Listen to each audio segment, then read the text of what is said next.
Hello, हा माझा first mini blog आहे. तर तुम्हाला कसा वाटला पाहून नक्की सांगा. तर आमचं 2 वाजता ठरलं होतं की नारायणगडला जायचं म्हणून, आणि आम्ही 2 वाजता पुण्यातून निघालो नारायणगडला. रस्ता गडाच्या पायथ्यापर्यंत खूप छान आहे. रस्त्यात आम्हाला मेंढ्या दिसल्या, तारा कशी बघत होती बघा, आणि पायथ्यापर्यंत गाडी जाते. तर आम्ही 4:30 वाजता पायथ्याला पोहोचलो आणि ट्रेक चालू केला. पण तेव्हा भयानक ऊन होतं आणि तारा खूप हट्ट करत होती की तिला स्वतः ट्रेक करायचा आहे. तारा आम्हाला उचलून पण घेऊ देत नव्हती, तर ती खूप स्लो पण चालत होती. त्यामुळं आम्हाला ऑलमोस्ट वरती जायला 5:30 वाजले आणि मला जाम भीती वाटत होती, कारण एक तर खूप लेट झाला आणि आम्ही तिघेच होतो वरती. त्यानंतर थोड्या वेळाने एक टेम्पो भरून आला आणि ते सगळे लोक गडावरती आले, कारण वरती माताचं मंदिर आहे. ते लोक दर्शनासाठी आले होते.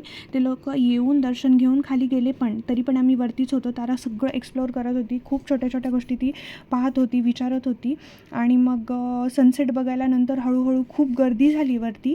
मग आम्ही पण निवांत मस्तपैकी सगळं एक्सप्लोअर केलं. मग आम्ही उतरायला सुरुवात केली आणि उतरताना पण ताराला स्वतः चालायचं होतं.